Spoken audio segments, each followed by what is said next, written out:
நண்பர்களே, நான் காஞ்சிபுரத்தில் நெல்லுக்கார தெரு அப்படின்ற இடத்துல இருக்கிற 1600 ஆண்டுகள் பழமையான ஒரு கோவிலுக்கு வந்திருக்கிறேன். பழங்கால பல்லவ மன்னர்களால் கட்டப்பட்ட இந்த திருக்கோவிலின் பெயர் பார்த்தீங்கன்னா கச்சபேஸ்வரர் கோவில். கச்சபேஸ்வரர் அப்படின்ற இந்த பெயர் பார்த்தீங்கன்னா தமிழ் கிடையாது, சான்ஸ்கிரிட் பெயர். அது சான்ஸ்கிரிட்ல கச்சப அப்படின்னு சொன்னா ஆமை.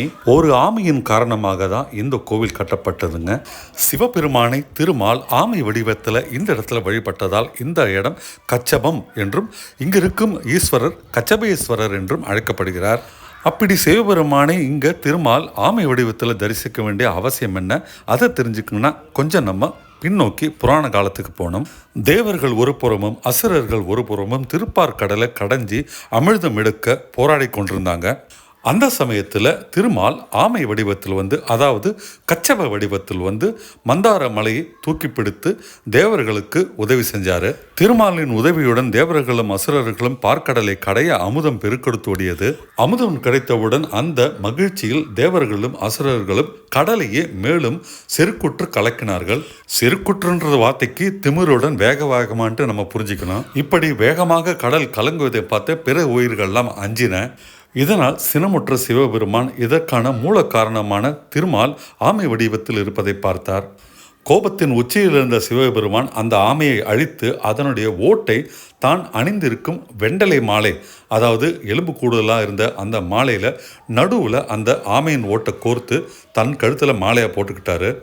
சிவபெருமானின் கோபத்தை கண்டு அச்சமுற்ற திருமால் தம்முடைய செயலுக்கு வருத்தமுற்று நேராக பூலோகத்தில் காஞ்சி அடைந்தார். காஞ்சி அடைந்த திருமால் இதோ நம்ம இப்போ பார்க்குறோமே இங்கே இருக்கிற சிவன் கோவிலில் உள்ள சிவனை வழிபட்டு நீங்காத பக்தியும் வைகுந்த தலைமை பதவியும் திரும்பவும் வரப்பெற்றார். இந்த திருக்கோவிலில் சிவபெருமானை திருமால் ஆமை வடிவத்தில், அதாவது கச்சப வடிவத்தில் வணங்கியதால் இந்த இடத்துல இருக்கிற சிவபெருமான் பேர் கச்சபேஸ்வரர் என்று ஆனது. இந்த இடமும் கச்சபேசம் என்று அழைக்கப்படுகிறது. நண்பர்களை, பண்டைய காலம் தொட்டு இப்போது வரை செங்குந்தர் என்ற மரபை சேர்ந்தவங்க தான் இங்கே கோவிலில் அறங்காவலராக இருக்கிறாங்க. திருமாலை தவிர கச்சகேச பெருமானை துர்கை, ஐயனார், சூரியன், பைரவர், விநாயகர் என்ற கடவுளரும் வணங்கி வழிபட்டு இந்த காஞ்சி திருநகரை காவல் செய்கிறாங்க. இந்த கோவிலில் தென்மேற்கில் திருமால் சத்தியமொழி விநாயகர் அப்படின்ற ஒரு விநாயகரை தரிசித்தார். ஆக்சுவலாக அதனோட பெயர் பார்த்திங்கன்னா பொய்யாமொழி விநாயகர். அதையுமே சான்ஸ்கிரிட்டில் கொஞ்சம் டிரான்ஸ்லேட் பண்ணி சத்தியமொழி விநாயகர் அப்படின்ட்டு மாற்றிருக்கிறாங்க. இந்த பொய்யாமொழி விநாயகரை வணங்கினா எப்படிப்பட்ட இடையூறுகளும் தவிர்த்து விரும்பிய பயனை பெறலாம் என்பது ஒரு ஐதீகம். இந்த கச்சபேஸ்வரர் கோவிலில் மற்றும் பிற சன்னதிகள் இருக்குன்னா அதெல்லாம் என்னென்னு ஒன்றா பார்த்துட்டே வரலாம்.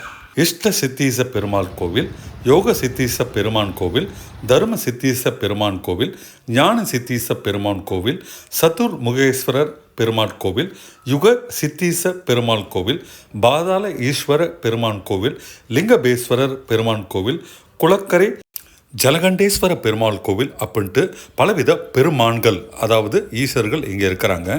இந்த கோவிலில் இருக்கிற மூலவர் பெயர் கச்சபேஸ்வரர். இங்கே இருக்கும் தாயார் பார்த்தீங்கன்னா சுந்தராம்பாள் அம்மையார். இங்கே ஒரு மிக அழகான ஒரு குளம் இருக்குது. அந்த குளத்தின் பெயர் சித்தி தீர்த்தம். இந்த கோவில் பார்த்திங்கன்னா ஒரு தேவார வைப்பு தலமும் கூட.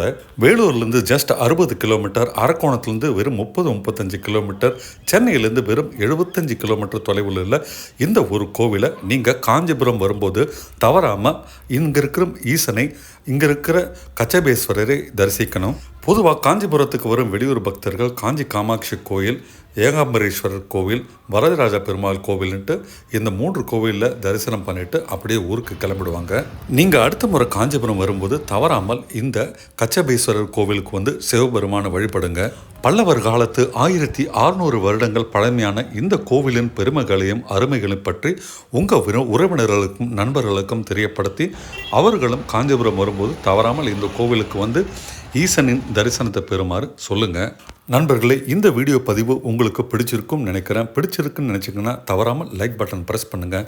இது வரைக்கும் நம்ம சேனலை சப்ஸ்கிரைப் பண்ணாட்டி உடனே சப்ஸ்கிரைப் பண்ணுங்கள். உங்களுக்காக பல வீடியோக்கள் வர இருக்குது. தவறாமல் சப்ஸ்கிரைப் பண்ணுங்கள். Thank you so much.